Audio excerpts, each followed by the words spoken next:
वंदे मातरम।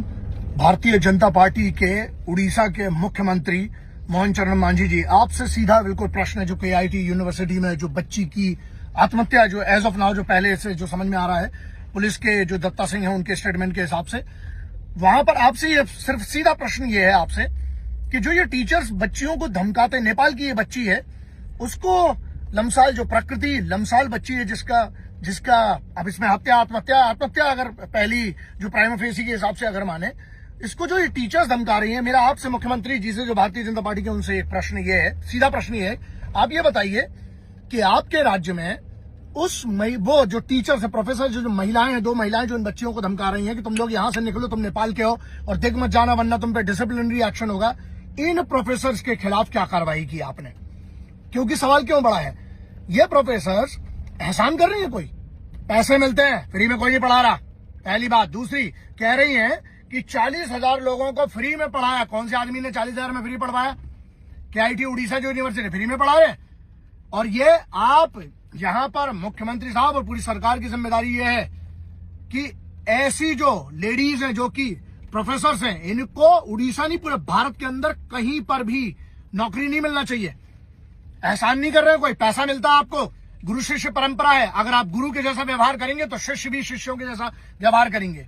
लेकिन आप चंडाल बनोगे तो फिर बच्चों से क्या आशा करते हो? उसके बाद बच्चे बेचारे, वो बच्चियां वहां पर बैठी हैं, 20 लड़कियां, वो सुन रही हैं। यहां पर आद्विक श्रीवास्तव करके एक लौंडा है, आद्विक श्रीवास्तव, इसका एक्स बॉयफ्रेंड था, ऐसा की रिपोर्ट्स बता रही है।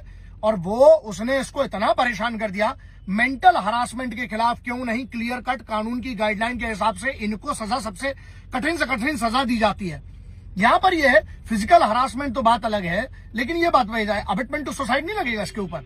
वो ठीक है, बाद में देखेंगे, क्योंकि अभी तो सबसे बड़ा जो दत्ता सिंह है, जो इनके कमिश्नर ऑफ पुलिस है, उनका जो स्टेटमेंट है उसके अनुसार ये है कि फॉरेंसिक्स के लिए लैपटॉप और मोबाइल ले लिया गया है, जो कि फॉरेंसिक एनालिसिस होता है, उसके बाद पूरी कहानी पता चलेगी, पूरी चीजें सामने आएंगी। बच्चों, जो उस यूनिवर्सिटी के बच्चे हैं, जो नेपाल के हैं, भारत के, इन सब ने मिलकर, हाँ, मैं कोई भी वायलेंट प्रोटेस्ट का कभी समर्थन नहीं करता हूं, लेकिन जो पीसफुल प्रोटेस्ट हो रही है, मैं आपके साथ हूं। आप कानून को अपने हाथ में मत लीजिएगा, और इसके जो भी हम पूरा प्रयास करेंगे, मैं आपके साथ हूं, जहां तक इस लड़ाई को ले जाना पड़े। बात यहां पर ये नहीं है, एक नेपाल से बच्ची आती है, अपमान कर रहे हो गोरखों का, यार कैसा करते हो यार?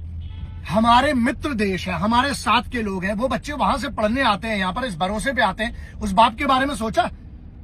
और तुम जो प्रोफेसर हो, ये 2 लेडीज, उस बच्ची का चरित्र हनन कर रहे हो। अच्छा, आपका चरित्र तो साफ दिख रहा है वहां पर, बच्चियों से जिस तरीके से बात करो, इतनी बदतमीजी से, ये प्रोफेसर हैं, वो तो ऐसा है।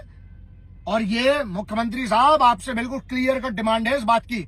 और जो आपकी सोशल मीडिया टीम है मुख्यमंत्री साहब की, आपको जिम्मेदारी है, उड़ीसा की जो मुख्यमंत्री भाजपा के, उनकी जिम्मेदारी है आपके सोशल मीडिया टीम की कि आप लोगों को क्या कार्रवाई हुई है, ये आपको डालना चाहिए ऑफिशियल अकाउंट से।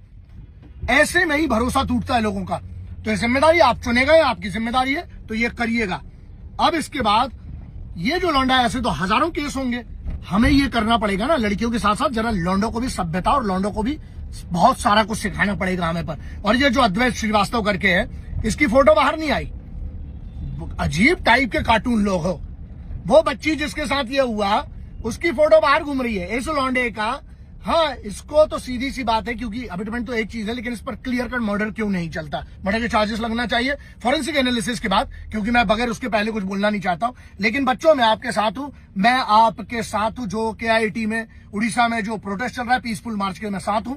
और मुझे पूरा भरोसा है कि आपको इस बात का न्याय मिलेगा। बच्ची की जान कोई नहीं लौटा सकता, लेकिन आगे ऐसा कुछ ना हो, उसके लिए हमें प्रयास करते रहना चाहिए। आप अपना ध्यान रखिएगा। जय हिंद, वंदे मातरम, इंकलाब जिंदाबाद, भारत माता की जय।